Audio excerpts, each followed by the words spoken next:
एक बार आप लोग फिर से चेक करिए, एक बार सभी बच्चे शेयर कर लीजिए और ये तय कर लीजिए कि चीजें ठीक हैं।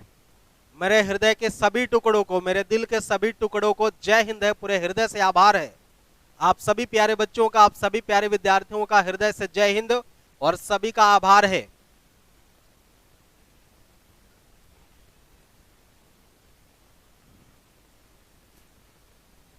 शीघ्रता से आप लोग शेयर करके संख्या बढ़ाने का प्रयास करेंगे।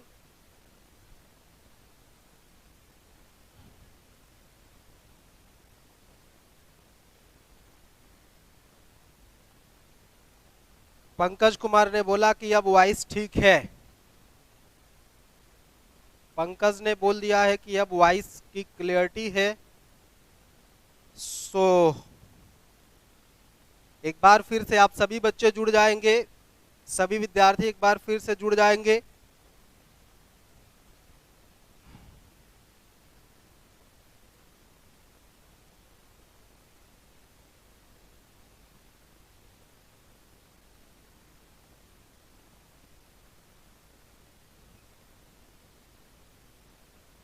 चलिए शुरुआत कर लेते हैं आज के सेशन की, लेकिन शुरुआत करने से पहले एक बात लिखी है।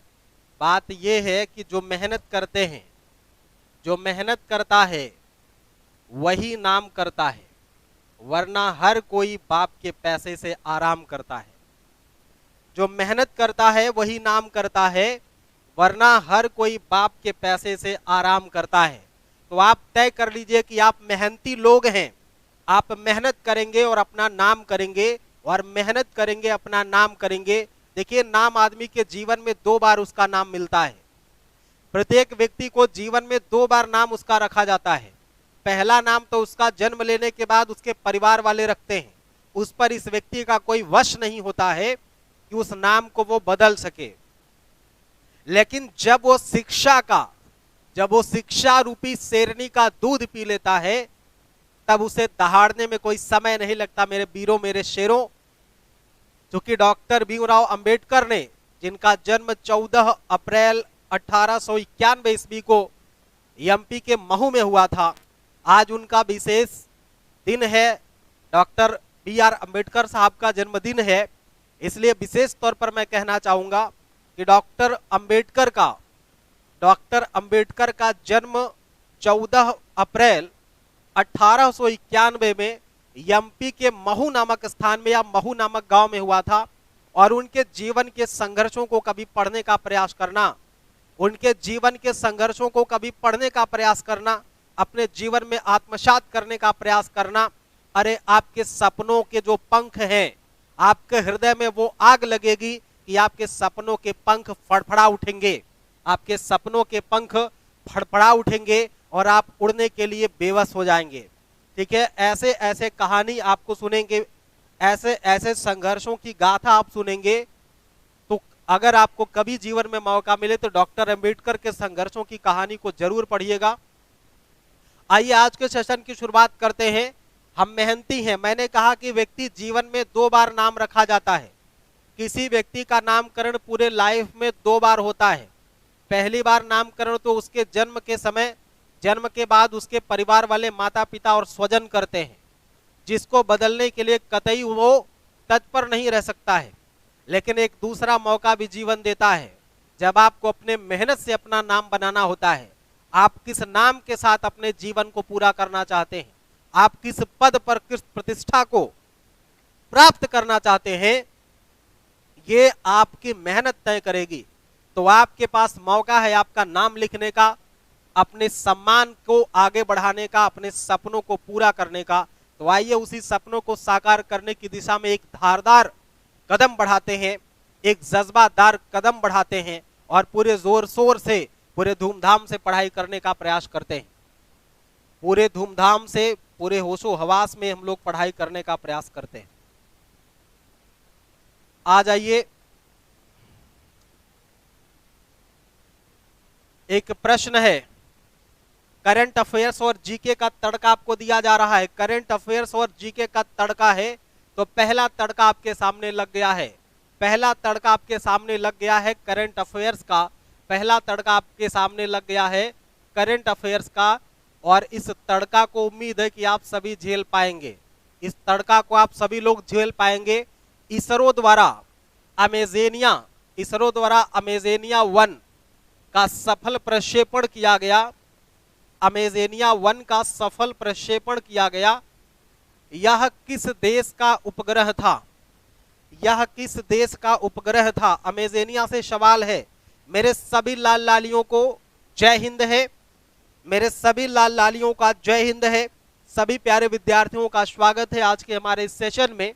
हमारे साथ जुड़ने वालों में कामरेड इलाहाबादी सोनी जी और पंकज कुमार, प्रतिभा पटेल और रीना मौर्य, ये सभी बच्चे जुड़ चुके हैं और आंसर भी आ गया बहुत ही खूबसूरत। प्रतिभा पटेल के द्वारा बहुत ही गजब का आंसर किया गया है, ब्राजील। बहुत ही प्यारा, बहुत ही खूबसूरत आंसर आपने किया। बहुत ही प्यारा और बहुत ही खूबसूरत आंसर आपने किया। किस देश का था भाई ये? किस देश का था? तो ब्राजील का था। अमेजोनिया या अमेजेनिया 1 का सफल प्रक्षेपण किया गया इसरो के द्वारा। इसरो के द्वारा अमेजेनिया 1 का सफल प्रक्षेपण किया गया। किस देश का उपग्रह था? तो ब्राजील देश का उपग्रह था मेरे बच्चों। और कब छोड़ा गया था? कब छोड़ा गया था? तो ये भेजा गया था, अगर इसका डेट पूछ ले, इसका डेट अगर आपसे पूछ ले तो 28 फरवरी को भेजा गया था।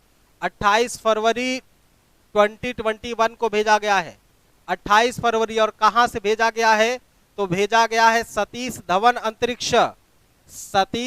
अंतरिक्ष सेंटर श्रीहरिकोटा से। कहां से भेजा गया भाई?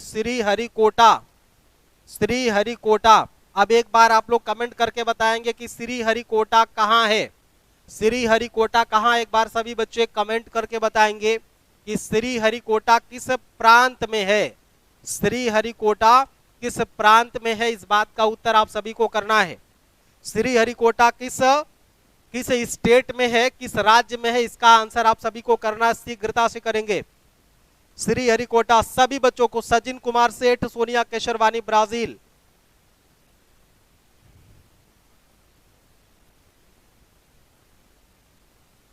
बहुत सही, बहुत खूबसूरत उत्तर आप सभी का आ रहा है। प्रतिभा पटेल, अमेजन। सोनिया केसरवानी का Andhra Pradesh, very good answer. Sachin Kumar का आंध्र प्रदेश, प्रतिभा पटेल का आंध्र प्रदेश, सोनी का आंध्र प्रदेश, रीना मौर्य का आंध्र प्रदेश। बहुत गजब का जज्बा आप लोग दिखा रहे हैं प्यारे मित्रों। बहुत गजब का जज्बा आपका है। बहुत गजब का आप लोग रिस्पॉन्स कर रहे हैं। तो पहला क्वेश्चन, पहला तड़का लगा हमारा, कंप्लीट हुआ। पहला तड़का हमारा कंप्लीट हो गया है। आइए देखते हैं दूसरा तड़का। नेक्स्ट प्रश्न हमारा क्या है? अगला प्रश्न आपके लिए ये रहा स्क्रीन पर। अगला प्रश्न आपके लिए ये रहा हमारे डीजी बोर्ड पर। जल्दी से बताएंगे इस प्रश्न का सही आंसर क्या होगा। जल्दी से आप सभी बच्चे बताएंगे इस प्रश्न का आंसर क्या होगा भाई। दुनिया के सबसे प्राचीन जानवर टिर्की सोनिया का जीवाश्म भारत में कहां से पाया गया है? भारत में कहां से पाया गया है? दुनिया का सबसे प्राचीन जानवर टिर्की सोनिया का जीवाश्म भारत में कहां से पाया गया है? बहुत खतरनाक, बहुत ही लाइट आंसर करेंगे आप सभी। बहुत गजब का आंसर आप लोग करेंगे। शीघ्रता से करें भाई। रीना मौर्य, पंकज कुमार का एमपी आ गया, सोनिया केसरवानी का एमपी आ गया, राजीव शर्मा का एमपी आ गया। भाई राजीव शर्मा भी जुड़ चुके हैं क्या? राजीव शर्मा वही है क्या जिसे हम जानते हैं? कॉमेडी, ये कौन है भाई? गुड इवनिंग सभी बच्चों को, गुड इवनिंग है। हाँ, एक चीज देख लो, कहां से पाया गया है? तो एमपी से, अर्थात मध्य प्रदेश से। बहुत गजब का। और अगर वास्तविक स्थान पूछ ले तो भीमबेटका। कहां से? भीमबेटका से। और हमें पता है कि यह जो भीमबेटका है यह एक पाषाणिक स्थल है। यह कैसा स्थल है? यह एक पाषाणिक स्थल है भाई साहब, एक पाषाणिक स्थल है। और इसी भीमबेटका से हमको किस चीज का प्रमाण मिला है? यहीं से हमको चित्रकला का प्रमाण मिला है। प्राचीन भारत में हम देखेंगे तो चित्रकला का प्रमाण यहीं से मिला है। ठीक है, भीमबेटका से हमको चित्रकला का प्रमाण मिला है। सोनी, सचिन, राजीव, रीना, प्रतिभा सभी का उत्तर आ रहा। कॉमेडी, राजीव शर्मा, सभी का आंसर आना शुरू हो गया है, सभी प्यारे विद्यार्थियों का आंसर आना शुरू हो गया है। सभी ने बताया एमपी, और एमपी के आगे की बात आपको ये नोट करना है कि मध्य प्रदेश में कहां से भी भीमबेटका से। भीमबेटका क्या है, तो यह एक पाषाणिक स्थल है, माने पाषाणकालीन स्थल है, और यहां से हमको चित्रकला के प्रमाण मिले हैं। विभिन्न तरह के कला का प्रमाण, विभिन्न प्रकार के कला का प्रमाण हमको कहां से मिला भाई, विभिन्न प्रकार के कला का प्रमाण हमको कहां से मिल गया, भीमबेटका से मिल गया। बताओ बात चमकदार है कि नहीं है, बताओ बच्चों, चमकदार हुआ कि नहीं हुआ, बताओ एक बार, चमकदार हुआ कि नहीं हुआ। चलो आगे बढ़ते हैं। अगला प्रश्न ये रहा आपके सामने, अगला प्रश्न ये रहा आपके सामने कि करंट अफेयर्स जीके का तड़का में ये लो, किस भारतीय राज्य द्वारा मां कैंटीन योजना का प्रारंभ किया गया। एकदम चमकदार, धारदार, बहुत ही गजब के आंसर आपके सामने है, बहुत गजब के क्वेश्चन आपके सामने प्यारे विद्यार्थियों। शीघ्रता से आप लोग आंसर करना शुरू करेंगे, शीघ्रता से, बिना डरे, बिना रुके, बिना थके, क्योंकि मैं दौड़ना चाहता हूं, गिरना चाहता हूं, लड़खड़ाना भी चाहता हूं, लेकिन कभी रुकना नहीं चाहता।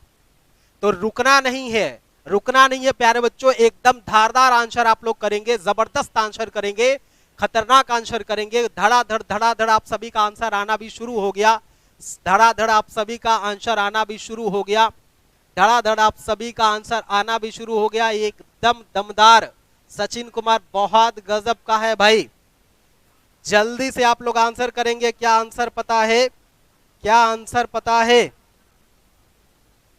एपी राजस्थान, रीना मौर्य ने बोला राजस्थान, रीना मौर्य ने बोला राजस्थान। अरे भैया ये जो है ये किसके द्वारा शुरू किया गया है, दीदी के द्वारा। किसने शुरू किया, दीदी ने, और दीदी कहाँ की है, वेस्ट बंगाल की है।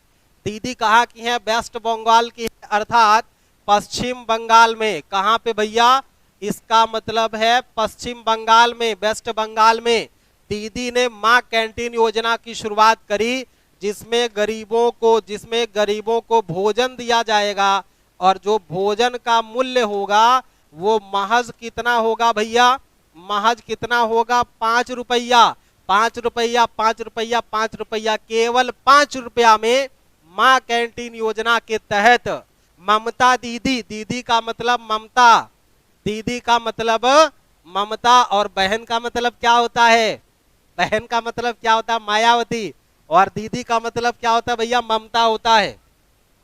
दीदी का मतलब क्या होता है, ममता होता है। चलो जल्दी से इसको छाप लो इसको भाई, एकदम माइंड ब्रोकन है, एकदम हार्ट ब्रोकन और माइंड ब्रोकन क्वेश्चन है, एकदम धारदार क्वेश्चन देखेंगे। मां कैंटीन योजना का शुभारंभ ममता दीदी के द्वारा किया गया है पश्चिम बंगाल में। इसमें गरीबों को भोजन दिया जाएगा 5 रुपए में, मात्र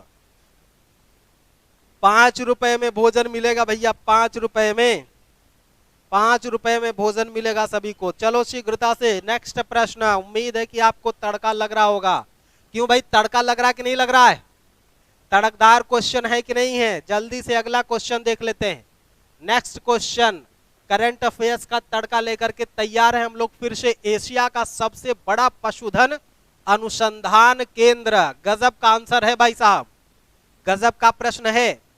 एशिया का सबसे बड़ा, ये बात भी ध्यान देना, पशुधन अनुसंधान केंद्र कहां खोला गया है, एशिया का सबसे बड़ा पशुधन अनुसंधान केंद्र कहां पे खोला गया है। मैं आपका उत्तर देख ही रहा हूं, जल्दी से।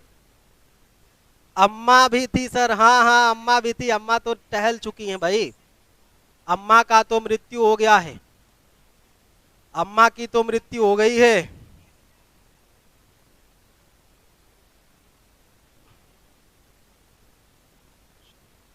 जल्दी बताएंगे यार, अब आंसर ना रहा आप लोगों का भाई, टफ हो गया क्या, आंसर टफ हो गया। चलो मैं कर देता हूं।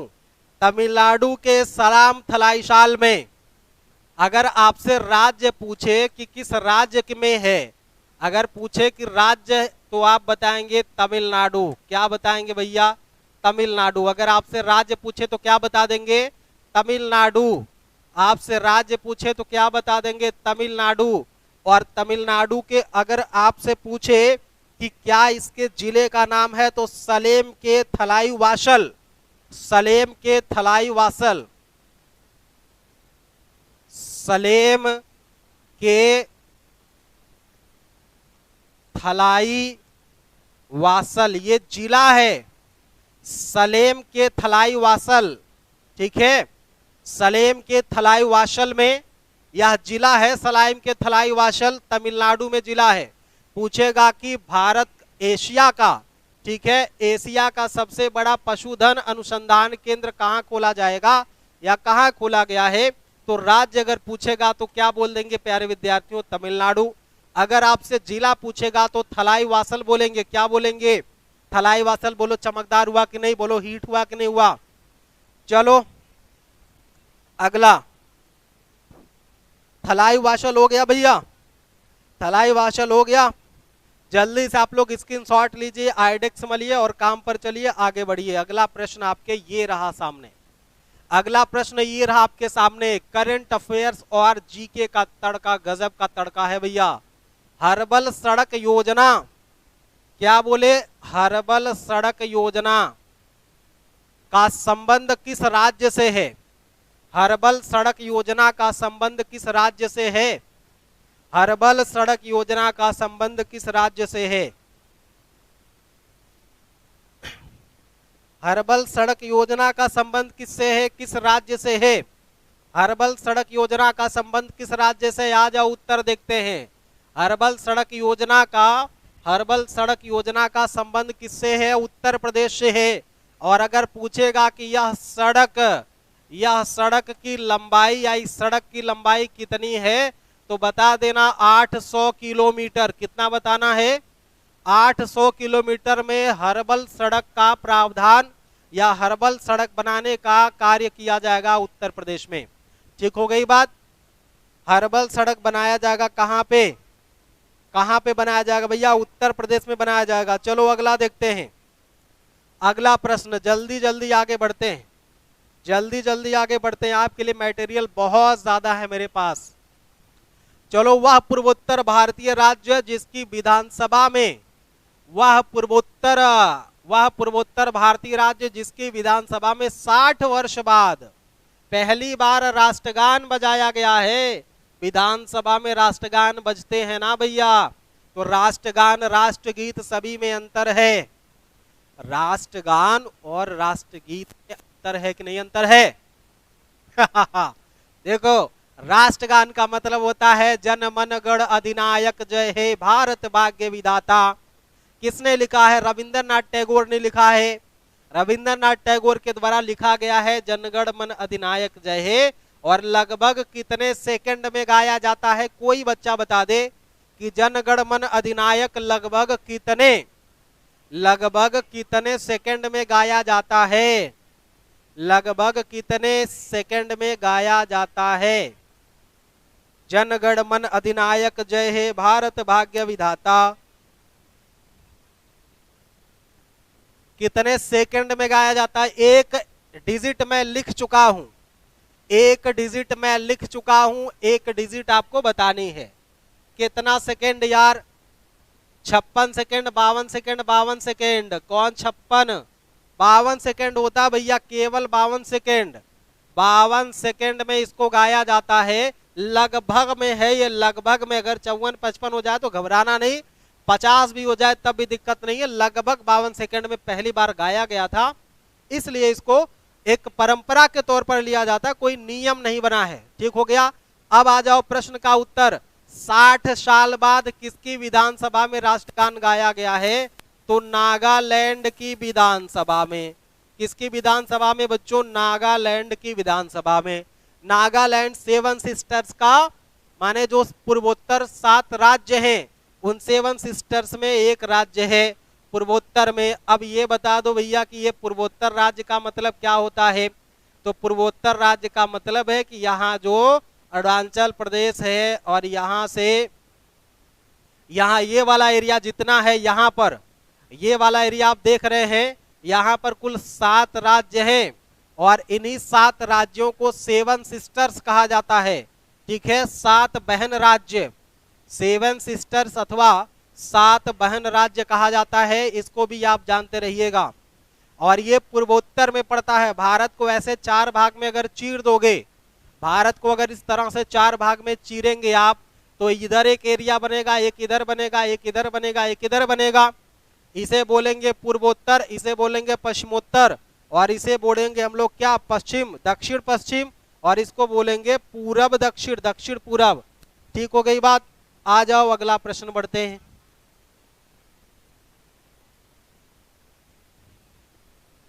आ जाओ मेरे शेर शेरनियों, मेरे लाल लालियों, आ जाओ मेरे लाल लालियों, देखते हैं।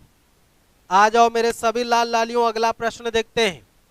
अगला प्रश्न क्या है मेरे बच्चों, मेरे लाल लालों, आ जाओ मेरे लाल लालियों, अगला तड़का क्या लगेगा देखते हैं। संयुक्त राष्ट्र की मानवाधिकार परिषद की, संयुक्त राष्ट्र की मानवाधिकार परिषद की सलाहकार समिति में, सलाहकार समिति का पहला भारतीय अध्यक्ष किसे चुना गया? पहला भारतीय अध्यक्ष किसे चुना गया? जल्दी से बताने का प्रयास करें, पहला किसे चुना गया?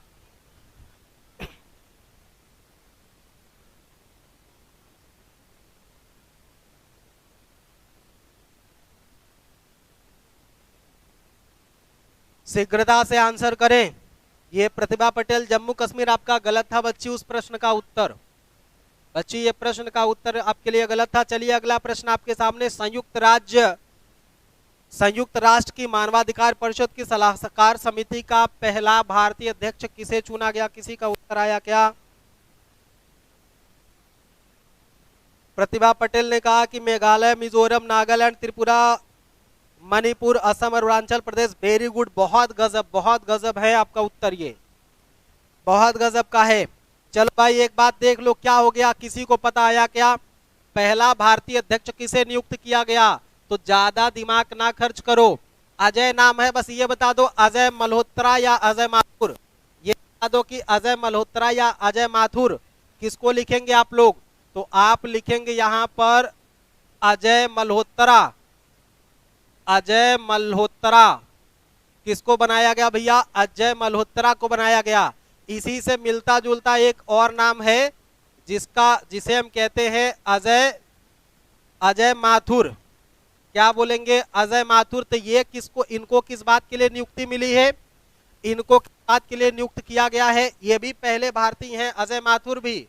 इसीलिए प्रश्न आपसे पूछने की संभावना है, आपसे पूछ सकता है, आपसे प्रश्न पूछ सकता है। अजय माथुर जो है ये अंतरराष्ट्रीय सौर संगठन का, इनको नया महानिदेशक नियुक्त किया गया है। अंतरराष्ट्रीय सौर्य संगठन, किसका? अंतरराष्ट्रीय सौर्य संगठन, लिख लीजिए, अंतरराष्ट्रीय सौर संगठन, सौर्य संगठन, अंतरराष्ट्रीय सौर्य संगठन का नया, अंतरराष्ट्रीय सौर्य संगठन का नया महानिदेशक नियुक्त किया गया है। नया महानिदेशक नियुक्त किया गया है। ठीक है, महानिदेशक नियुक्त किया गया है,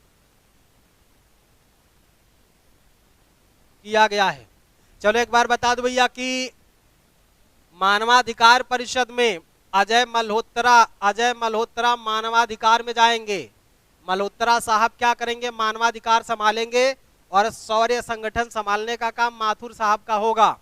सौर संगठन संभालने का काम माथुर साहब का होगा। और मानवाधिकार कौन संभालेगा भैया? तो मानवाधिकार संभालेगा कौन बच्चा? कौन मेरे लल्ला? मानवाधिकार। अब देख लो, बात समझ लेना भैया, बात समझ लेना कि कोई दुनिया का कोई भी विद्यार्थी कुछ भी बोल दे, लेकिन अगर कभी प्रश्न पूछा कि मानवाधिकार परिषद में सलाहकार समिति में पहला भारतीय अध्यक्ष किसे बनाया गया, तो मेरा बच्चा क्या बोलेगा? मेरा बच्चा बोलेगा कि ये अजय मल्होत्रा है। क्या है? अजय मल्होत्रा है। अगर पूछे कि अंतरराष्ट्रीय सौर संगठन का महानिदेशक किसे बनाया गया, तो मेरा बच्चा बोलेगा क्या? अजय माथुर। क्या बोलेगा भैया? अजय माथुर बोलेगा। क्या बोलेगा भैया? अजय माथुर बोलेगा। अजय माथुर बोलेगा। प्रतिभा पटेल कह रही है ऑप्शन भी दीजिए बच्चा।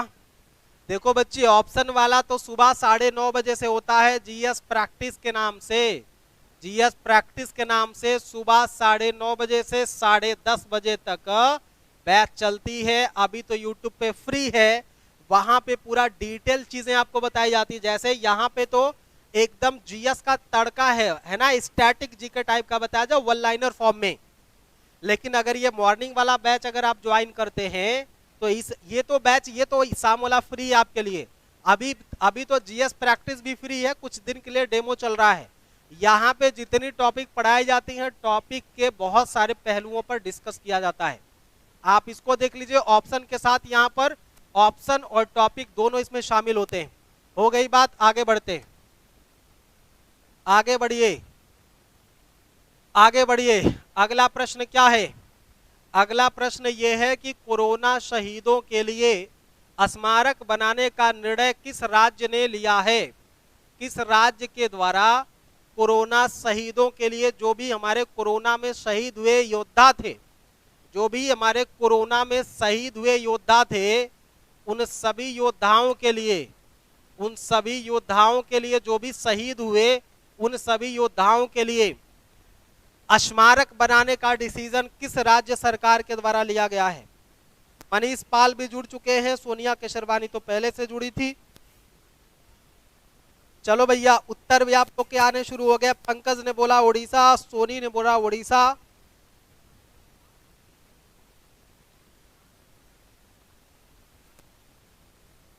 हाँ ठीक है, आप सभी का उत्तर आना शुरू हो गया ओडिशा। आप सभी का उत्तर आना क्या हो गया भैया? ओडिशा। क्या हो गया? ओडिशा हो गया। ठीक है, ओडिशा ऐसा स्टेट है, ओडिशा ऐसा स्टेट है जो कोरोना से शहीद हुए योद्धाओं के लिए स्मारक बनाएगा, ऐसी घोषणा उसने करी है, ऐसी उद्घोषणा उसने किया है। तो प्रतिभा का उत्तर आ गया, सोनिया का उत्तर आ गया, पंकज और सोनी का उत्तर आ गया है। बाकी लोग भी उत्तर देने का प्रयास करेंगे, बाकी लोग भी उत्तर देने का प्रयास करेंगे और शेयर कर लेंगे। जो भी बच्चे नए हैं या जो बच्चे पुराने हैं वो शीघ्रता से शेयर कर लेंगे। आ जाओ प्यारे विद्यार्थियों, नया क्वेश्चन। नया क्वेश्चन क्या है? हावड़ा कालका मेल रेलगाड़ी का नाम बदलकर क्या किया गया है? हावड़ा कालका मेल रेलगाड़ी का नाम बदल करके क्या किया गया है? क्या रख दिया गया भैया? क्या रखा गया है? क्या रखा गया है? हावड़ा कालका मेल का नाम क्या कर दिया गया? जल्दी से आप लोग आंसर करेंगे। हावड़ा कालका मेल का नाम क्या कर दिया गया है? हावड़ा कालका मेल का नाम क्या कर दिया गया है? हावड़ा कालका मेल का नाम क्या रखा गया भैया? आंसर आप लोग करिए।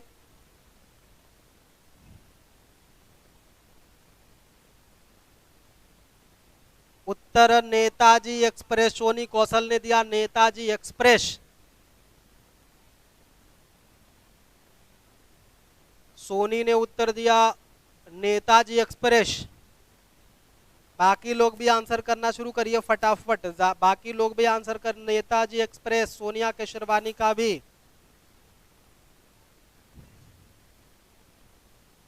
जल्दी से बताएं भैया क्या हो सकता है उत्तर। बाकी लोग भी तो आंसर करें। 10 लोग जुड़ करके देख रहे हैं।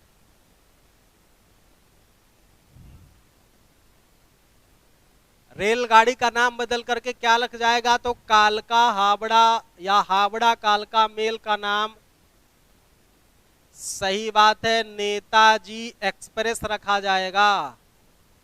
नेताजी एक्सप्रेस रखा जाएगा।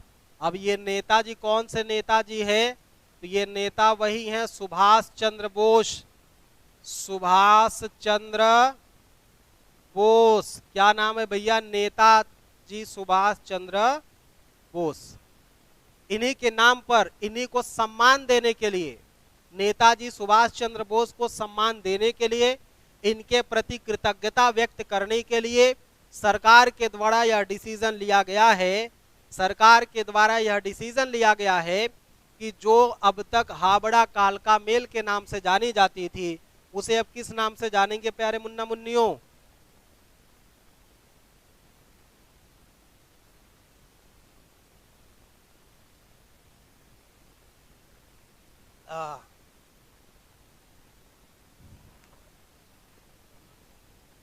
चलिए भैया, नेताजी एक्सप्रेस हो गया, आगे बढ़िए आगे बढ़िए। अभी तो जीएस का तड़का लगना बाकी है, ये तो केवल और केवल करंट अफेयर्स का तड़का लग रहा है। अगला, देश का पहला हरित गांव, जिसे हरित गांव मतलब ग्रीन विलेज, हरित गांव अथवा ग्रीन विलेज किसे घोषित किया गया है?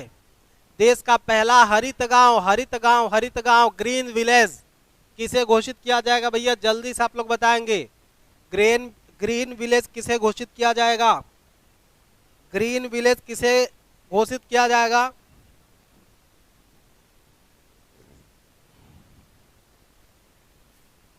चलो, किसी का उत्तर नहीं आ रहा तो मैं उत्तर कर दे रहा हूं। किसी का उत्तर नहीं आ रहा तो मैं उत्तर कर दे रहा हूं आपके लिए भैया। भारत और म्यांमार की सीमा पर अगर आपसे पूछे कि भारत और, पहली बात, भारत और म्यांमार की सीमा पर बसा हुआ वो गांव है, भारत और म्यांमार की सीमा पर बसा हुआ वो गांव है। अब वो गांव किस राज्य में पड़ता है? वो गांव किस राज्य में पड़ता है? तो वो पड़ता है नागालैंड में। किस गांव में पड़ता है? तो किस राज्य में पड़ता है? तो नागालैंड में। किस राज्य में पड़ रहा है? नागालैंड में पड़ रहा है। अगर वो ग्राम की बात आपसे पूछ ले कि कौन सा गांव है, किस गांव को दिया गया है, किस गांव को दिया गया है हरित, तो वो गांव का नाम है खोनोमा। नाम क्या है? खोनोमा। क्या है? खोनोमा। किस गांव को कहा गया भैया? तो हरित गांव की उपाधि या हरित गांव घोषित किया गया है किसको? हरित गांव घोषित किया गया है खोनोमा को। किसको? खोनोमा को। अब ये कहां पर है? तो ये भारत और म्यांमार की सीमा पर है। किस राज्य में है? तो नागालैंड में है। किस राज्य में है? तो नागालैंड में है। किस राज्य में? नागालैंड में। किस गांव में? तो खोनोमा गांव को बोला गया। कहां पर है? तो क्या बोल देंगे? किसी का उत्तर? खनोमा खोब।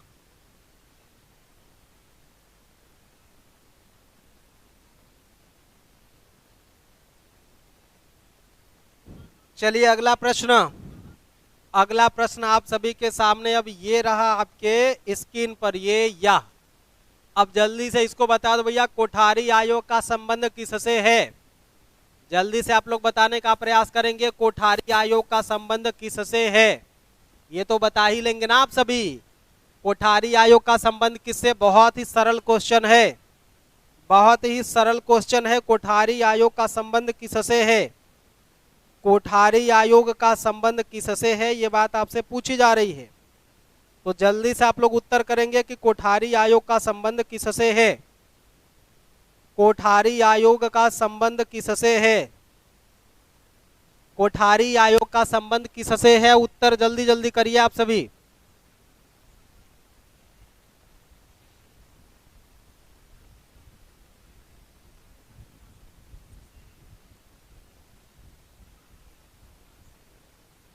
देखो भाई, कोठारी आयोग का संबंध अगर पूछेगा तो शिक्षा से है। कोठारी आयोग का संबंध किससे है? शिक्षा से है। शिक्षा से जुड़े हुए कुछ आयोग जैसे मैकाले आयोग, ठीक है, जैसे वुड का घोषणा पत्र, जैसे वुड का घोषणा पत्र, ठीक है, जैसे राधा कृष्णन आयोग, जैसे राधा कृष्णन आयोग, ठीक है, जैसे राधा कृष्णन आयोग, ये सब के सब आयोग किससे जुड़े हुए हैं? शिक्षा से जुड़े हुए हैं। सचिन कुमार सेठ का उत्तर आ गया एजुकेशन से, बहुत गजब का उत्तर रहा। अभी कल वाले क्वेश्चन में हम लोगों ने लिया था मैकाले के बारे में भी, वुड का घोषणा, इन सब को हम लोग कल वाले प्रश्न में इसको ऐड कर चुके हैं। कल वाले प्रश्न में इसको हम लोग ऐड कर चुके हैं। चलो अगला प्रश्न देखते हैं। भारत में चिश्ती संप्रदाय का संस्थापक कौन है? भारत में चिश्ती संप्रदाय का संस्थापक कौन है? चिश्ती संप्रदाय का संस्थापक कौन है? अब जल्दी से उत्तर करेंगे भैया। चिश्ती संप्रदाय का संस्थापक, उत्तर करे भैया, उत्तर करो मेरे सभी लाल लालियों। उत्तर करो मेरे सभी लाल लालियों। अरे जज्बात काहे भैया, आप लोग जज्बात भूल जा रहे हैं। जज्बाती बनिए भैया, जज्बाती बनिए। अरे जज्बात पर काबू हो वो भी जवानी में। जज्बात पर काबू हो वो भी जवानी में, तूफान से कहते हो चुपके से निकल जा। जज्बात पर काबू हो वो भी जवानी में, और तूफान से कहते हो चुपके से गुजर जा। तो आप जवान है, युवा हैं, युवा होने का आप एहसास कराइए। युवा होने का आप एहसास कराइए कि आप युवा हैं, आप युवा हैं और आपके हृदय में जवानों का खून धड़क रहा है, जवानी का खून धड़क रहा है। आपके हृदय में जवानों का खून और जवानी का खून धड़क रहा है। उत्तर करिए, जल्दी से उत्तर करिए आप लोग, इसका शीघ्रता से उत्तर करिए, शीघ्रता से उत्तर करिए कि भारत में चिश्ती संप्रदाय का प्रवर्तक कौन था। बताएं भैया, किसी का उत्तर अभी तक दिख ना रहा है। शेख सलीम चिश्ती, गलत उत्तर। शेख सलीम चिश्ती नहीं है इसके हैं मुइनुद्दीन चिश्ती। चिश्ती संप्रदाय के हैं मुइनुद्दीन चिश्ती। मुइनुद्दीन चिश्ती। भारत में चिश्तिया संप्रदाय के संस्थापक यही हैं। चिश्तिया संप्रदाय के संस्थापक मुइनुद्दीन चिश्ती हैं। ये बात इंपॉर्टेंट है, कई बार पूछा गया है। मुइनुद्दीन चिश्ती को लेकर के कई बार प्रश्न आपसे पूछा गया है। चलो अगला प्रश्न, अगला प्रश्न ये रहा आपके सामने स्क्रीन पर। अगला प्रश्न ये रहा, अटाला मस्जिद कहाँ है? अटाला मस्जिद कहाँ है आपसे पूछा गया। बहुत ही छोटा सा प्रश्न, बहुत ही हल्का सा प्रश्न है। अटाला मस्जिद कहाँ है भैया? अरे मेरे शेर शेरनियों, अरे मेरे शेर शेरनियों, जल्दी से बता दो कि अटाला मस्जिद कहाँ पे है।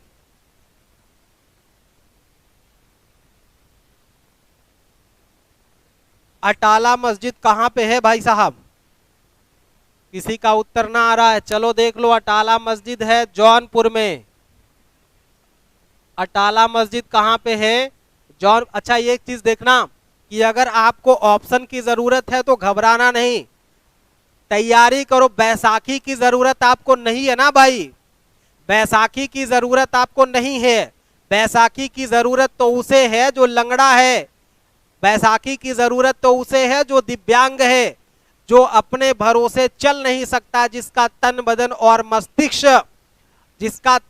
और मस्तिष्क और साथ ही साथ जिसका हौसला लंगड़ा हो गया हो। ऑप्शन की जरूरत उसको पड़ती है, और मुझे पता है कि आपके हौसले तो बाज की उड़ानों से ज्यादा उड़ रहे हैं, इसलिए आपको किसी भी तरह के ऑप्शन की जरूरत नहीं है। उत्तर आता है तो कोई बात नहीं है, नहीं आता तो ईमानदारी से सामने जुड़ो, उत्तर मैं दूंगा, तैयारी आपकी बराबर होगी। ठीक है, चलो जौनपुर के बारे में कहते हैं। जौनपुर के बारे में एक बात और सीख लो कि जौनपुर को पूर्व का सिराज कहते हैं। जौनपुर को पूर्व का सिराज कहा जाता है।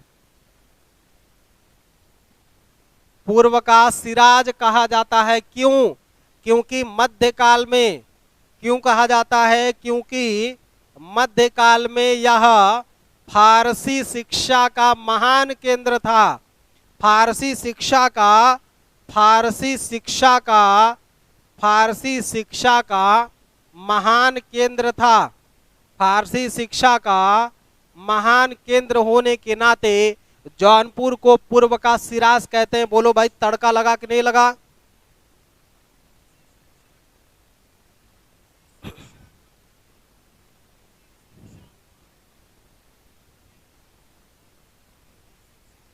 सचिन कुमार सेठ ने कहा है कि वाने खुश नसीब थे युवा के नसीब के धागे, अच्छे अच्छों को झुकना पड़ता है युवा के आगे। बहुत गजब, पॉजिटिव ले सब लोग भाई, बहुत सही बात कहा सचिन कुमार ने। सभी बच्चे एक बार जो मैं बोला हूं कि पॉजिटिव ही रहना है, कुछ भी हो जाए आपको अपने सपने से समझौता नहीं करना है। कितना भी आंधी आ जाए, कितना भी तूफान आ जाए, आपको अपने सपनों से समझौता नहीं करना है। अरे अपने सपने, अपने माँ बाप के सपने, अपने घर के लिए, परिवार के लिए, समाज के लिए, और सबसे बड़ा हमको इस देश के लिए करना है, भारत माता के लिए करना है, भारत देश के लिए करना है। देश की अस्मिता, देश की सुरक्षा, देश की एकता और अखंडता के लिए हमको इस समाज में एक बेहतर ओहदा मुकाम पर पहुंच करके अपने इस देश के लिए कुछ बेहतर करना है, कुछ अच्छा करना है। इसी जज्बे के साथ आपको जुड़ना है, इसी जज्बे के साथ आपको जुड़ना है। चलो अगला तड़का आपके सामने, अगला तड़का आपके सामने है बच्चों, अगला तड़का आपके सामने है। फारसी शिक्षा का महान केंद्र होने के नाते जौनपुर को पूर्व का सिराज बोला गया है। अगला, चरक किसके राज्य वैद्य थे? चरक किसके दरबार के राज्य वैद्य थे? ये बात आपसे पूछी गई है। चरक किसके राज्य वैद्य थे? चरक किसके दरबार में रहते थे? चरक किसके दरबार में रहते थे? ये बात आपसे पूछा गया है। चरक किसके दरबार में रहते थे? ये आपसे पूछा गया है। अब देखो भैया, चरक किसके दरबार में रहेंगे? चनक तो कनिष्क के दरबार में रहेंगे। किसके दरबार में थे भैया? कनिष्क के। और कनिष्क के समय ही एक बौद्ध संगीति का आयोजन किया गया था। बौद्ध संगीति का आयोजन किया गया था। कनिष्क के समय ही एक बौद्ध संगीति का आयोजन किया गया था। किस नंबर की बौद्ध संगीति थी? बौद्ध संगीति का आयोजन किया गया था। किस नंबर की थी भैया? किस नंबर की थी? किस नंबर की बौद्ध संगीति थी? ये आप लोग आंसर करेंगे। आप लोग बताएंगे कि कनिष्क के समय पहली, दूसरी, तीसरी या चौथी किस तरह के बौद्ध संगीति का, किस नंबर के बौद्ध संगीति का आंसर किया गया था? सचिन कुमार सेठ 3 कह रहे हैं, 3 कह रहे हैं।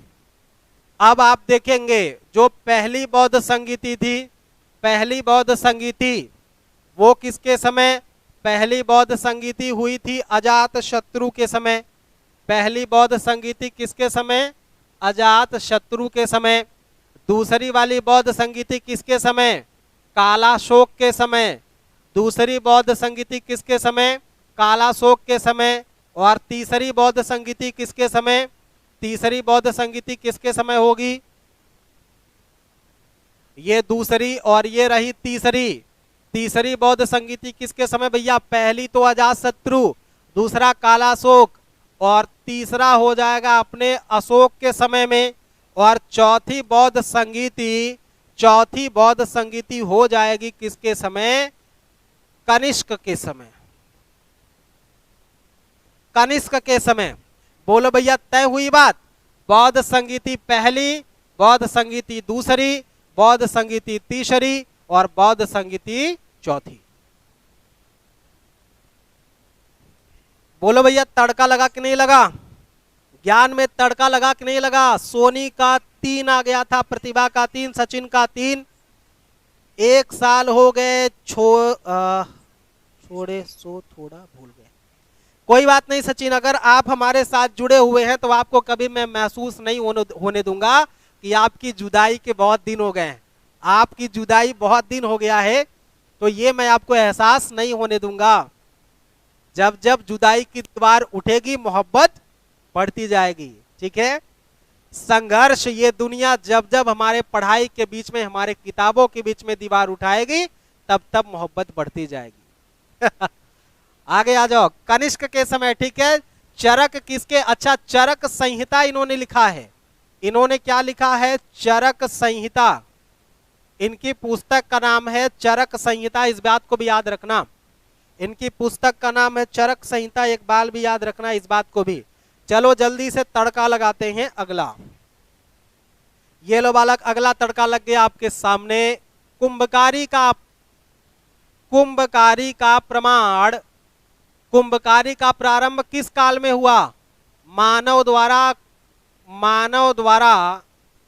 मानव ने कुंभकारी का विकास या प्रारंभ किस काल में किया? इस बात को आपको बताना है कि मानव के द्वारा विकास के रूप में आपसे पूछा जा रहा है कि कुंभकारी कब शुरुआत हुई थी। कुंभकारी का मतलब कि मानव कब मृदभांड बनाना शुरू कर दिया। मृदभांड का मतलब मिट्टी का बर्तन होता है, मिट्टी का बर्तन।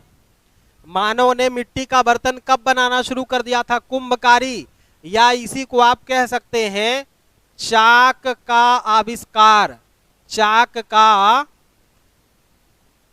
का आविष्कार, मानव ने चाक का आविष्कार कब किया? इन दोनों प्रश्न का उत्तर एक ही है। मानव ने चाक का आविष्कार कब किया और मानव ने पहिए का आविष्कार कब किया? मानव ने पहिए का आविष्कार कब किया? इन सभी प्रश्नों का उत्तर एक ही है मेरे लाल लालियों, मेरे शेर शेरनियों। ये उत्तर क्या है? नवपाषाण काल। उत्तर क्या है भाई साहब? नवपाषाण काल। मेरे सभी लाल लाली बताएं कि क्या तड़का लगा कि नहीं लगा?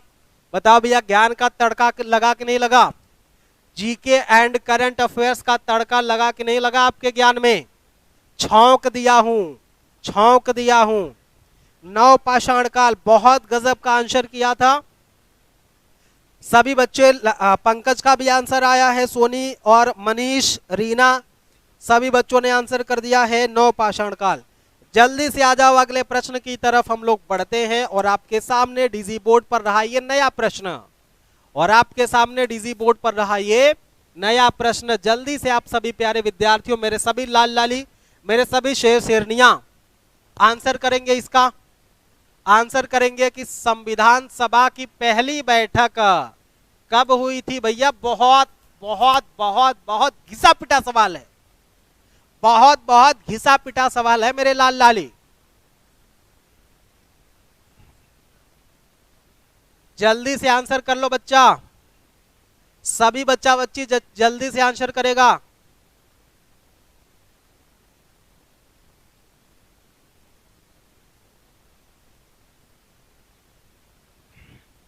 आ जाओ भैया, कितना उत्तर दे दिया?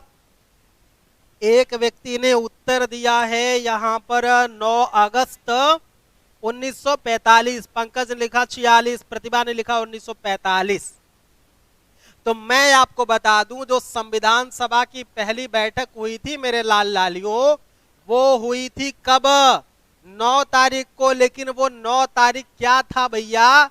तो 9 दिसंबर था। क्या था मेरे लाल लाली? 9 दिसंबर 1946 को, 9 दिसंबर 1946 को हुआ था मेरे सभी लाल लाली, ध्यान देंगे। संविधान सभा का मेरे सभी प्यारे विद्यार्थियों ध्यान से देखना, संविधान सभा की पहली बैठक किस तारीख को हुई?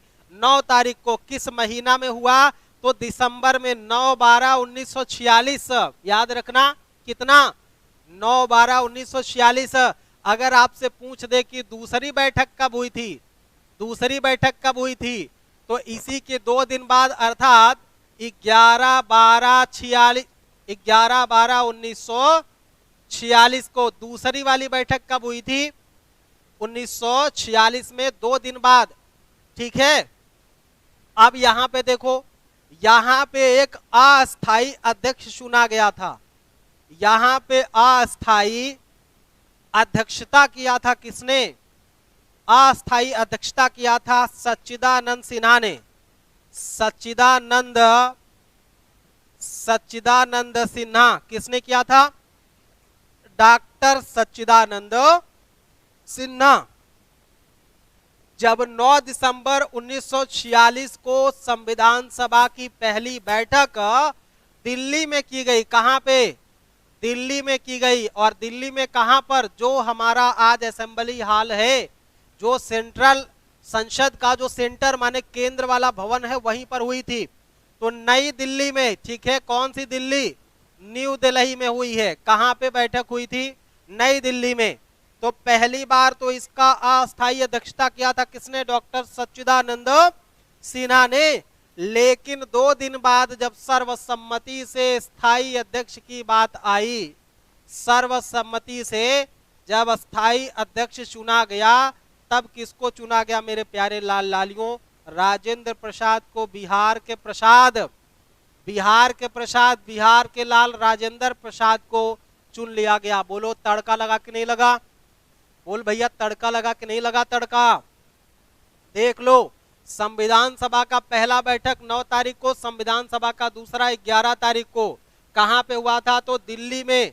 इसके अस्थायी अध्यक्ष कौन थे? सच्चिदानंद सिन्हा। अस्थायी अध्यक्ष कौन थे? डॉक्टर राजेंद्र प्रसाद। बोलो जय हिंद। बोलो तड़का लगा कि ना लगा भैया? जो ईंट से टकराए उसे पत्थर कहते हैं, और जो पत्थर से टकराए उसे पहाड़ कहते हैं।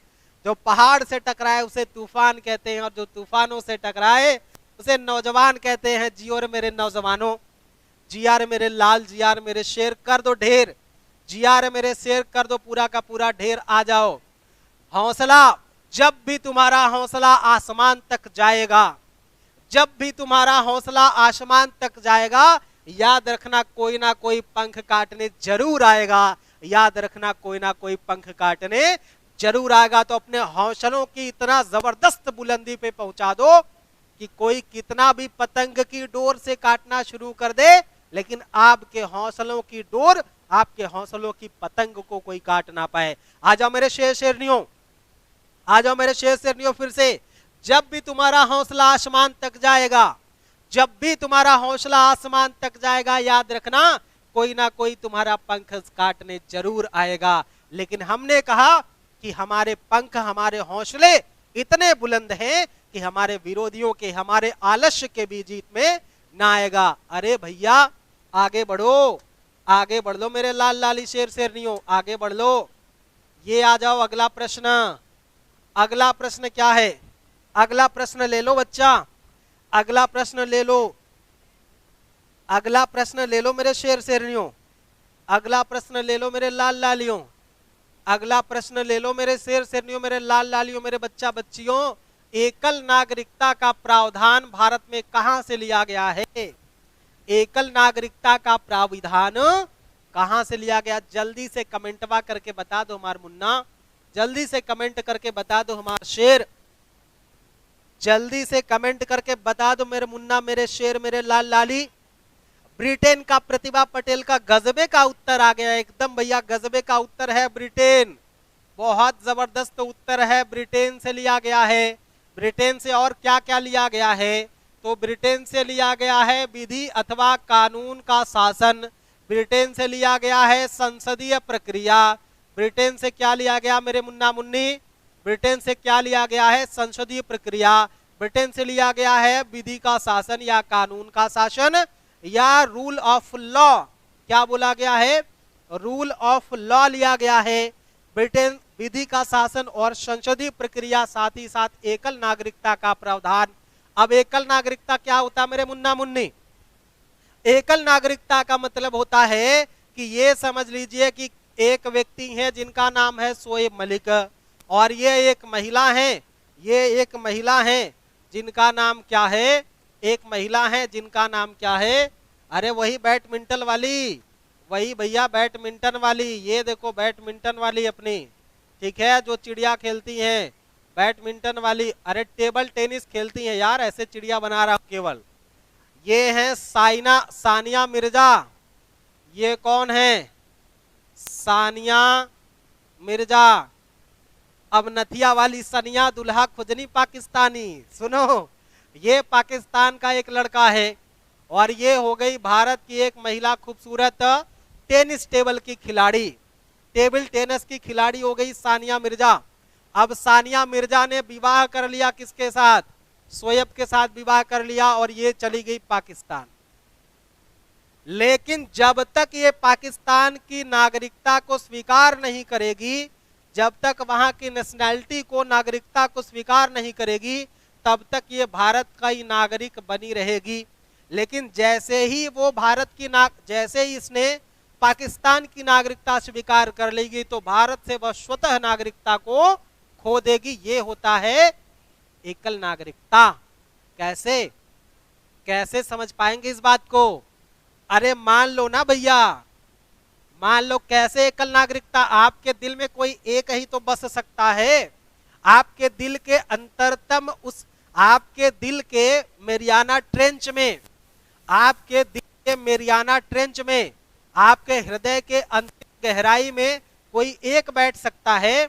जैसे ही कोई दूसरा, आपने जैसे ही देखा दूसरे को, आपके हृदय से उसका संबंध टूट जाता है तो ये होता है एकल नागरिकता। इसे तो कहते एकल प्रेम और इसी व्यवस्था को भारत में एकल नागरिकता कहते हैं। उम्मीद है कि आप सभी बच्चों को इंटरेस्ट जग रहा होगा। उम्मीद है कि आप सभी बच्चों का इंटरेस्ट बहुत गजब, आप सभी बच्चे का, आप सभी बच्चे गजब का सपोर्ट कर रहे हैं, गजब का आप लोग काम कर रहे हैं। चलो आगे बढ़ लो, आगे बढ़ लो भाई साहब। चलो ये लो अगला प्रश्न, अगला तड़का आपके सामने ये रहा। अगला तड़का क्या है? अगला तड़का क्या है? भारत एक गणतंत्र है। भारत एक गणतंत्र है क्योंकि इसका राष्ट्राध्यक्ष क्वेश्चन मार्क। भारत एक गणतंत्र है क्योंकि इसका राष्ट्राध्यक्ष क्वेश्चन मार्क। बताओ भैया, भारत क्यों एक लोकतंत्र है? क्यों मानेंगे भारत एक लोकतंत्र है? ये क्यों मानेंगे? ये इसलिए मानेंगे कि भारत का जो राष्ट्राध्यक्ष है वो किसी वंशानुगत मामले से नहीं होता है, माने वंश परंपरा पर नहीं होता है। भारत का जो राष्ट्राध्यक्ष है वो वंशानुगत परंपरा को फॉलो नहीं करता है। दूसरी बात कि उसका चुनाव होता है, भारत के राष्ट्राध्यक्ष का चुनाव होता है। जैसे हमें पता है कि भारत का राष्ट्राध्यक्ष कौन होता है? राष्ट्रपति है। भारत राष्ट्र का अध्यक्ष, भारत का पहला नागरिक, प्रथम नागरिक कौन है? भारत का प्रथम नागरिक कौन है? तो हमारा राष्ट्रपति है। आर्टिकल 52 कहता है कि भारत का राष्ट्रपति होगा। 52 तो है, अभी कल तो डिस्कस हुआ था भैया। तो भारत एक गणतंत्र होगा। किस लिए? क्योंकि भारत में वंशानुगत शासन की परंपरा नहीं है।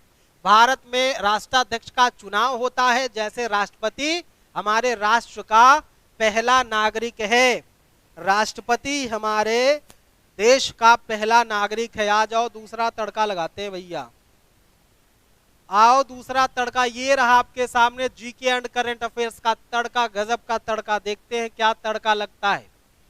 विदेशी सरकार द्वारा कोई उपाधि स्वीकार करने का निषेध अनुच्छेद में है। किस अनुच्छेद में है?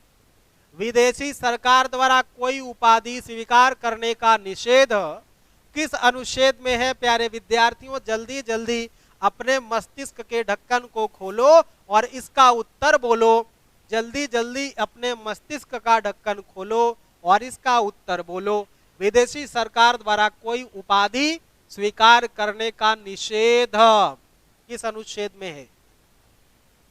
किस अनुच्छेद में है बच्चा?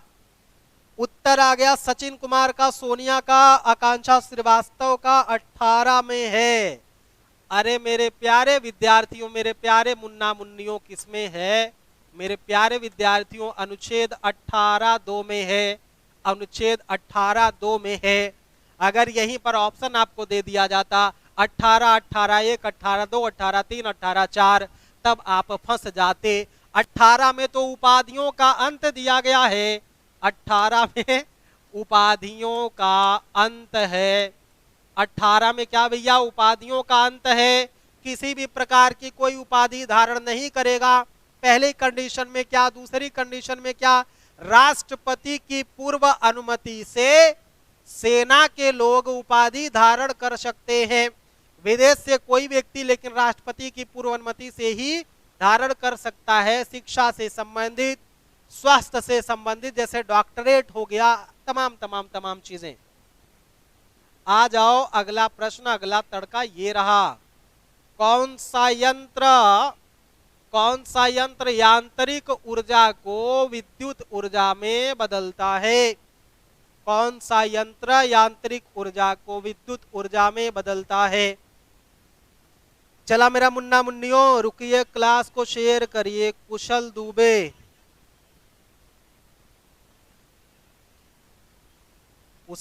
आप कुशल दुबे ही हैं ना भैया हमारे प्यारे विद्यार्थी? रुकिए, क्लास को शेयर करिए, बिल्कुल बिल्कुल तगड़ा से शेयर करिए। हम रुकने वाले नहीं हैं, हम रुकेंगे नहीं, आप शेयर कर लीजिए। हम रुकेंगे नहीं, आप शेयर कर लीजिए मेरे मुन्ना मुन्नियों।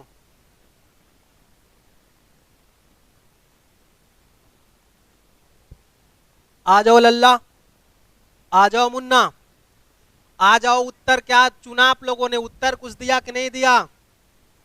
अरे मेरे घायल शेरों, अरे मेरे घायल बब्बर शेरों, कुछ तो उत्तर कर दो मुन्ना, कुछ तो उत्तर कर दो भैया कि आंतरिक ऊर्जा को विद्युत ऊर्जा में डायनेमो बदलता है बालक। डायनेमो क्या बदलता है? बोलो। डायनेमो बदलता है ना विद्युत आंतरिक ऊर्जा से विद्युत ऊर्जा में। कौन सा यंत्र? तो डायनेमो है, यांत्रिक ऊर्जा को विद्युत ऊर्जा में बदल देता है। डायनेमो। अरे गजबे रीजनिंग भाई कुशल, अरे गजबे गुरुदेव, आप भी जुड़े हैं क्या? ये तो हम धन्य हो गए। कुशल दुबे सर जुड़े हुए, द स्पीड के आन बान शान रीजनिंग के सम्मान हमारे साथ जुड़े हुए भाई, हम तो धन्य हो गए। गुरुदेव अगर शेयर कर देंगे तो हम तो मतलब अमर हो जाएंगे। चलो भैया, अच्छा लगा गुरुदेव आप भी जुड़े हैं। यांत्रिक ऊर्जा को विद्युत ऊर्जा में बदलने का काम कौन करता है? यांत्रिक ऊर्जा को विद्युत ऊर्जा में बदलने का काम कौन करता है? डायनेमो। डायनेमो देखा है कभी? डायनेमो जब कभी इंजन चलता है, जब कभी इंजन चलता है तो इंजन के पास में एक छोटा सा मोटर रखा रहता है और इसी से ऊर्जा जा करके निकल करके और तमाम चीजों में चलती है। आ जाओ मेरे लाल लालियों, शेर शेरियों, अगला अगला तड़का लगाते हैं, अगला तड़का देते हैं आपको। अगला तड़का क्या है? चौराहे पर मुड़ते समय साइकिल सवार क्यों झुक जाता है? साइकिल सवार क्यों झुक जाता है? किस बल के कारण? फिजिक्स का क्वेश्चन है मुन्चा, फिजिक्स का क्वेश्चन है बच्चा। जल्दी से आप लोग बताएंगे, जल्दी से आप लोग बताएंगे कि चौराहे पर मुड़ते समय साइकिल सवार क्यों झुक जाता है? क्यों झुकता है मेरे लाल लाली? क्यों झुकता है मेरे मुन्ना मुन्नी? मेरे सभी शेर शेरनी उत्तर करने का प्रयास करेंगे। उत्तर ना भी आए, अरे अगर उत्तर ना भी आए तो दिल को छोटा ना करना मेरे मुन्ना, मैं हूं ना उत्तर के लिए। हृदय थाम करके बैठो, हृदय थाम करके बैठो। और कैसे थामना है जल्दी से आपका एक बार कमेंट्स में देख लूं। डायनेमो तो ठीक है, प्रश्न अगला हो गया मेरे लाल लाली, प्रश्न अगला आ गया मेरे लाल लाली, मेरे मुन्ना मुन्नी, कि साइकिल की बात हो गई है। साइकिल झुक क्यों जाती है? किस बल के कारण? तो अभिकेंद्रीय बल के कारण। ऑप्शन भी लिखिए लक्ष्मी नारायण कुमार जी। ऑप्शन वाला सुबह चलता है 9:30 बजे से, और यहाँ तो बिना बैसाखी के ही चल रहा है। जिन बच्चों को वैसाखी की जरूरत है, फाउंडेशन टाइप का, जीएस टाइप का जीके प्रैक्टिस करना है, वो बच्चे मॉर्निंग में 9:30 बजे से जुड़े। जो बच्चे फाउंडेशन टाइप के बच्चे हैं, जिनको ये लगता है जिनकी तैयारी खूब ढंग से नहीं है, वो लोग 9 AM वाला 9:30 बजे वाला बैच सुबह में ज्वाइन करें, मॉर्निंग वाला, दोनों ज्वाइन कर लेंगे तो आपका ही फायदा है कि नहीं है? दोनों अगर आप ज्वाइन कर लेते तब भी कोई बात नहीं। यहाँ पे आपको ऑप्शन के साथ और पूरा डिटेल दिया जाता है, पूरे टॉपिक को कवर किया जाता है, एक एक टॉपिक के उठा करके उससे प्रश्न बना करके कवर किया जाता है। चलो जल्दी से बता दो भाई कि मुड़ते समय किस बल के कारण, कौन सा बल लगता है? किस बल के कारण ये साइकिल सवार मुड़ जाता है? किस बल के कारण साइकिल सवार झुक जाता है? तो अभिकेंद्रीय बल के कारण। कौन सा बल? अभिकेंद्रीय बल। कौन सा बल? अभिकेंद्रीय बल के कारण। किस बल के कारण? अभिकेंद्रीय बल के कारण। अब अभिकेंद्रीय बल के कुछ एक एग्जाम्पल ले लो। एग्जाम्पल क्या लोगे? जैसे हमने बना दिया एक यहाँ पर, हमने बना दिया यहाँ पर एक पुरुष और इसकी एक उंगली है, इसके हाथ में एक चाबी का छल्ला पकड़ा दिया। अब ये अगर चाबी का छल्ला ऐसे ऐसे घुमाएगा, अगर ये चाबी का छल्ला ऐसे घुमाएगा, जैसे मान लो ये है, ये हो गया ना, अगर हम इसको ऐसे ऐसे घुमाना शुरू कर दें, ऐसे ऐसे घुमाना शुरू कर दे, तो ये बता दो बच्चा इसमें कौन सा बल लग रहा है? इसमें कौन सा बल लग रहा है? ये चाबी के छल्ले को बालक घुमा रहा है, तो ये अभिकेंद्रीय बल का एग्जाम्पल है। किस बल का एग्जाम्पल है? अभिकेंद्रीय बल का एग्जाम्पल है। अभिकेंद्रीय बल का सेंट्रीपेटल फोर्स, बहुत सही बोले हैं सचिन, बोले हैं प्रतिभा। अभिकेंद्रीय बल, गजब का उत्तर आप सभी का आना शुरू हो गया है।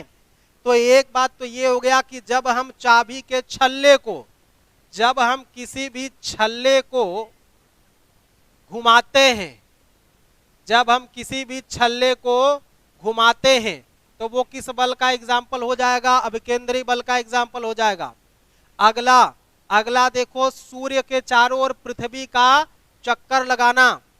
सूर्य के चारों ओर, सूर्य को पृथ्वी का चक्कर लगाना, पृथ्वी का चक्कर लगाना, ठीक है। एक एग्जाम्पल तो ये हो गया कि जब हमारा, जैसे हमें पता है ना कि हमारे जो सूर्य है ये सौर मंडल के सेंटर में है और सभी ग्रह इनका क्या लगाते हैं? चक्कर लगाते हैं। सभी ग्रह इनका क्या लगाते हैं भैया? चक्कर लगाते हैं। तो इस तरह से ये किस बल के कारण, जब पृथ्वी सूर्य का चक्कर लगाएगी तो किस बल का एग्जाम्पल होगा? ये किस बल का एग्जाम्पल होगा? Tejas Verma Baba, good evening. Reasoning by Kushal sir, video को सभी लोग शेयर करें। सर बहुत दमदारी से पढ़ा। अरे गुरुदेव, मतलब बहुत बहुत साधुवाद, बहुत बहुत धन्यवाद आपका।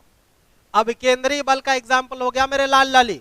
मेरे शेर शेरनियों आ जाओ, अगला प्रश्न देखते हैं। हाँ, इस बात को याद रखना, इस बात को जरूर याद रखना हमारे मुन्ना मुन्नी, कि एक तो अगर कोई व्यक्ति हाथ में ऐसे छल्ला घुमा रहा है तब का एग्जाम्पल, और सूर्य का चारों तरफ चक्कर, पृथ्वी का सूर्य का चारों ओर से चक्कर लगाना भी उसी का एग्जाम्पल होगा। अगला तड़का आ गया, अगला तड़का ले लो भैया, अगला तड़का ले लो मेरे मुन्ना, अगला तड़का ले लो भैया।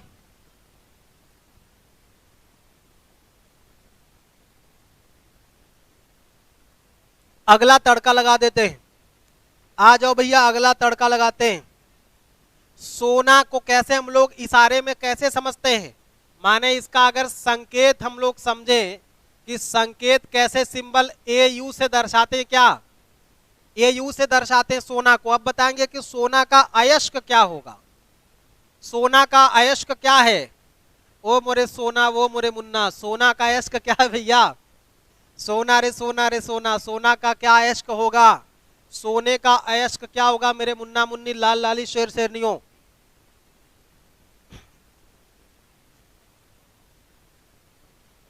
किसी का उत्तर नहीं आ रहा, चलो मैं बता दे रहा हूं।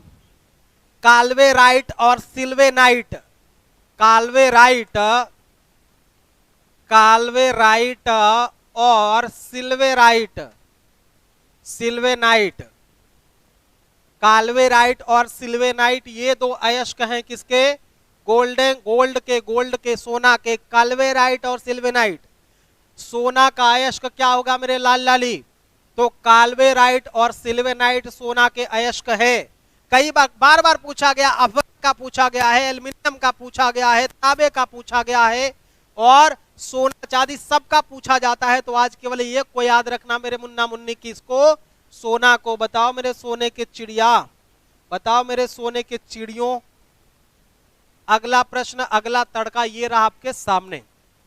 अगला तड़का है, जीवाणु विज्ञान का जनक किसे मानते हैं? जीवाणु विज्ञान का जनक, ये तो पता होगा आप लोगों को, बहुत नॉर्मल सा प्रश्न है, बहुत नॉर्मल सा प्रश्न है मेरे लाल लाली, बहुत नॉर्मल सा प्रश्न है मेरे लाल लाली। जीवाणु विज्ञान का जनक किसे मानते हैं? सर कभी हम गोल्ड में एल्युमिनियम मिलाएं ही नहीं। कोई बात नहीं, आपका हृदय गोल्ड जैसा है, कोई सोने की चिड़िया उसे ले जाएगी तब आपको समझ में आएगा। कभी सोने की चिड़िया आपका जब एल्युमिनियम वाला हृदय उठा के ले जाएगी तब आपको उसकी औकात असली समझ में आएगी। अभी देखो, जीवाणु विज्ञान का जनक किसे मानते हैं? एंटोनी वान ल्यूवेनहॉक। अरे अरस्तु ना भैया ना, एंटोनी वान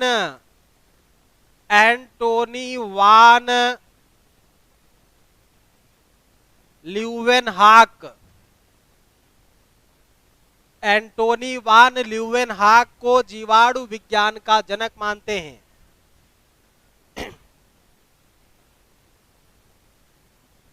एंटोनी वान ल्यूवेनहॉक को क्या बोलते हैं? जीवाणु विज्ञान का जनक मानते हैं। आगे बढ़ लो। अगला प्रश्न देखो, ऑर्निथोलॉजी में किसका अध्ययन किया जाता है? हिंदी चाहे तो लिख दूंगा मैं।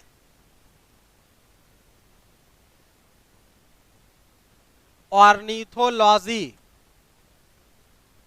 ऑर्निथोलॉजी में किसका अध्ययन किया जाता है?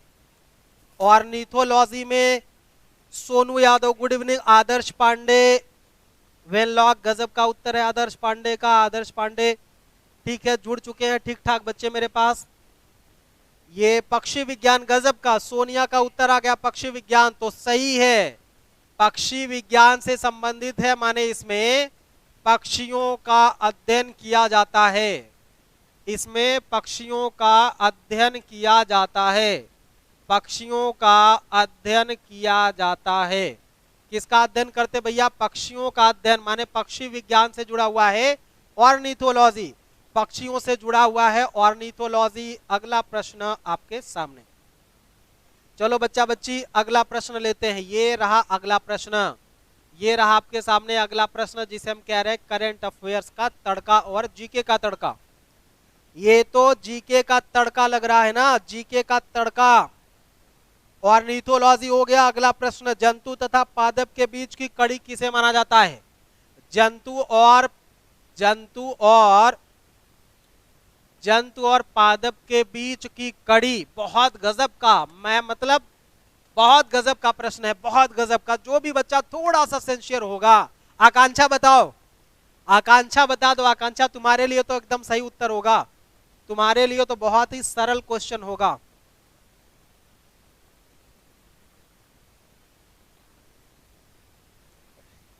आ जाओ बच्चों, आ जाओ, जल्दी से आ जाओ। अगला देख लेते हैं, अगला क्या है?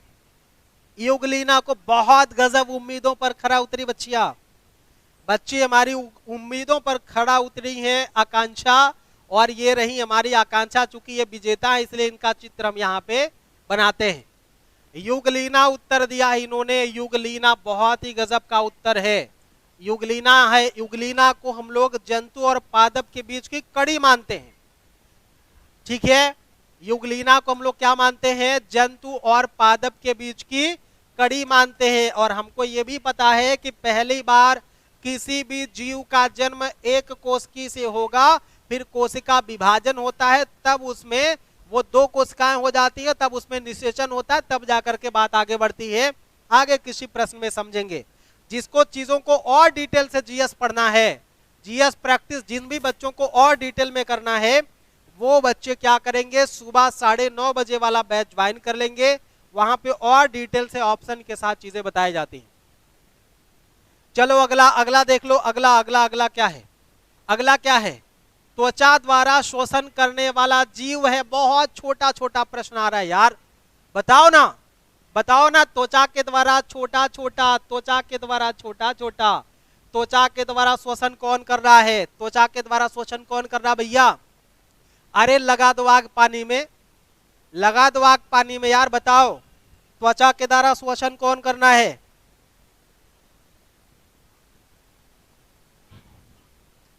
अरे कौन कह रहा मेढक यार? हाँ मेढक तो ठीक है, मेढक भी करता है, लेकिन वास्तव में सबसे गजब का इसका आंसर क्या होगा? केचुआ। क्या बोलते हैं? केचुआ को।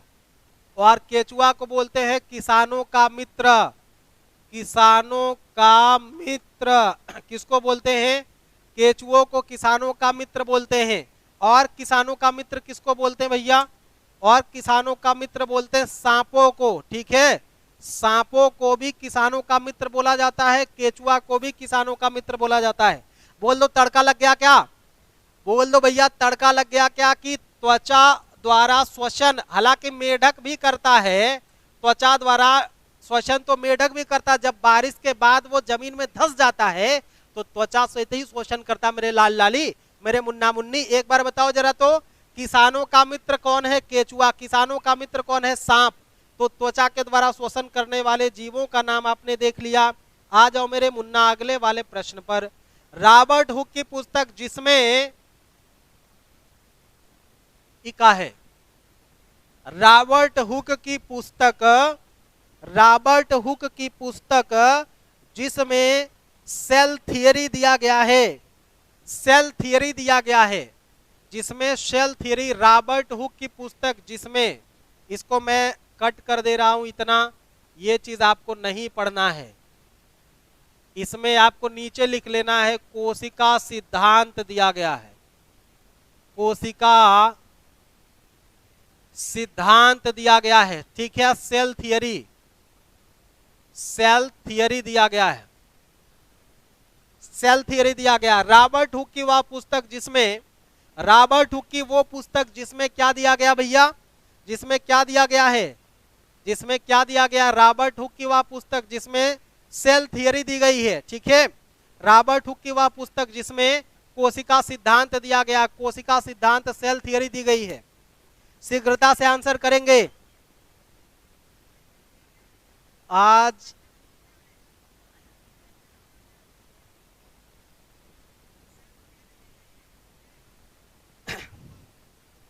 बहुत सही, गजब का सपोर्ट रहा, आप सभी बच्चों का गजब का सपोर्ट रहा, सभी बच्चों का गजब का सपोर्ट है। देखिए 5 मिनट क्लासेस और चलेंगी, 5 मिनट के बाद चीजें, चूंकि 1.5 घंटे की लगभग क्लास हो जाएगी, डेली 7 बजे शाम को क्लासेस चलती हैं। आप सभी बिना किसी के रोक टोक के क्लास में आइए, आनंद उठाइए। डेमो देखना है तो इसी वीडियो को फिर से रिवाइज करके देख लीजिएगा, आपको समझ आ जाएगा कि कैसे आपको चीजें पढ़ाई जा रही हैं। तो एक नाम इनके किताब का है माइक्रोग्राफिया, एक किताब का नाम है जिसका नाम है माइक्रोग्राफिया, किताब का नाम है माइक्रोग्राफिया, पुस्तक का नाम है माइक्रोग्राफिया। और इस पुस्तक को इन्होंने लिखा था 1665 में, 1665 में कोशिका को खोजने या कोशिका से संबंधित जो थियरी है वो दिया गया था, ठीक है। तो कोशिका की खोज भी हुई थी, जो सेल को खोजा गया था, कोशिका की खोज हुई थी। सेल की खोज कब हुई थी भैया, 1665 में। किसने किया था, तो रॉबर्ट हुक ने किया था। अब एक बात तो याद रखना कि माइक्रोग्राफिया इनकी पुस्तक है और यह एक वनस्पति शास्त्री थे, यह एक वनस्पति शास्त्री थे। क्या थे मेरे प्यारे विद्यार्थियों, यह एक वनस्पति शास्त्री थे, यह एक वनस्पति शास्त्री थे। दीपक मौर्य भी जुड़ चुके हैं, सोनी कौशल, सचिन, अतुल्य पांडे, कोमल सोनी, आयुष यादव, रीजनिंग भाई Kushal Dubey sir, Somesh Mishra, good evening गुरुदेव, सभी बच्चों को आशीर्वाद है। आगे आ जाते, एक बात और देखते हैं। स्लाइडेन और स्वान ने 1938 ईस्वी में, स्लाइडेन और स्वान ने 1938 ईस्वी में एक कांड और किया था, नाम है इनका स्लाइडेन, स्लाइडेन और स्वान। ये दो वैज्ञानिक हैं मेरे प्यारे सोने के मुहरों, ये दोनों वैज्ञानिक हैं स्लाइडेन और स्वान, ये दो वैज्ञानिक हैं स्लाइडेन और स्वान। इन दोनों ने कोशिका विज्ञान सिद्धांत प्रतिपादित किया था, कोशिका विज्ञान सिद्धांत, कोशिका विज्ञान सिद्धांत, कोशिका विज्ञान सिद्धांत को किसने प्रतिपादित किया था, तो स्लाइडेन और स्वान ने। कब किया था, 1938 में। लेकिन सेल की खोज माने कोशिका की खोज सबसे पहले 1665 में रॉबर्ट हुक ने किया था और इसका उल्लेख उन्होंने अपनी पुस्तक माइक्रोग्राफिया में दिया है।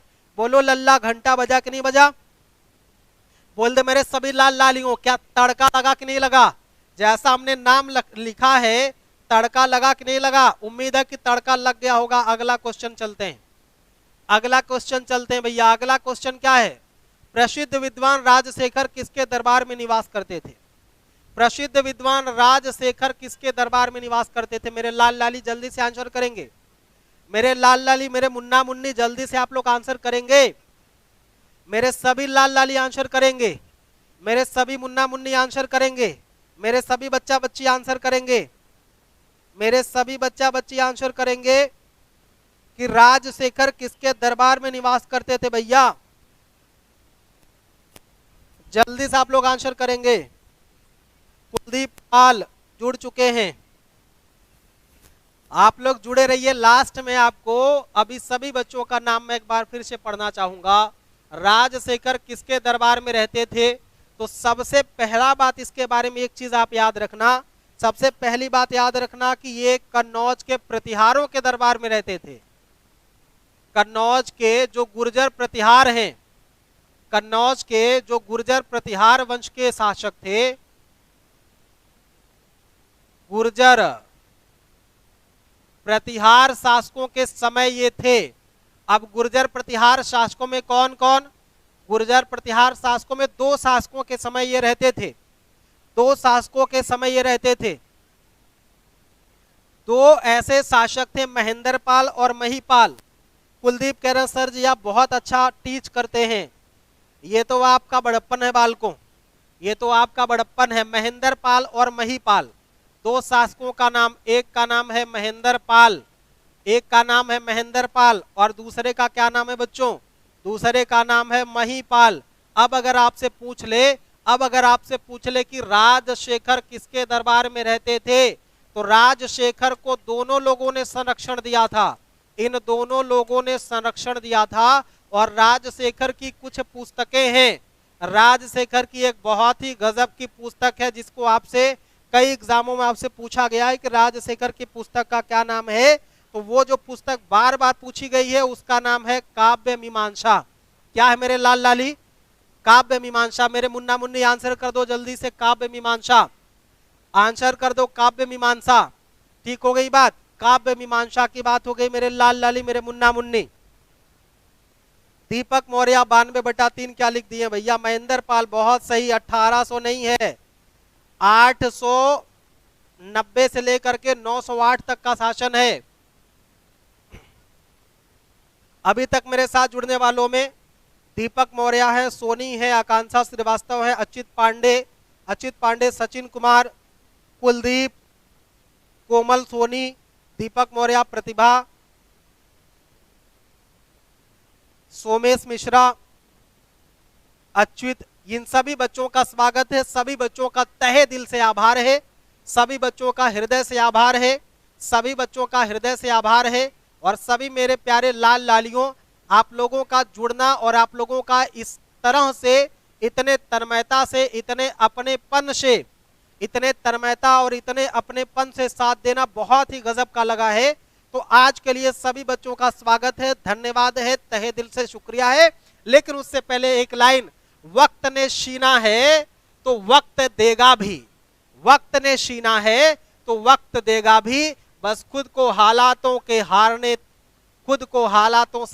मत देना, खुद को हालातों से हारने मत देना। मेरे प्यारे बच्चों, अगर वक्त ने छीना है तो वक्त देगा भी, वक्त ने छीना है तो वक्त देगा भी, बस खुद को हालातों से हारने मत देना। हालातों पर विजय पाओ और अपने जज्बातों को, अपने सपनों को, इस देश के लिए आप अपने आलस्य को त्याग करके पूरे तन्मयता ईमानदारी के साथ जुड़े रहिए।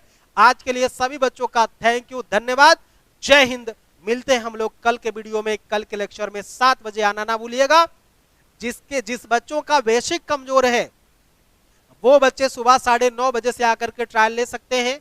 सुबह 9:30 बजे से ऑप्शन के साथ जीएस पढ़ाया जाता है। सभी बच्चों के लिए थैंक यू, जय हिंद सभी बच्चों का, सभी को नमस्कार, गुड नाइट। थैंक यू, धन्यवाद सभी का।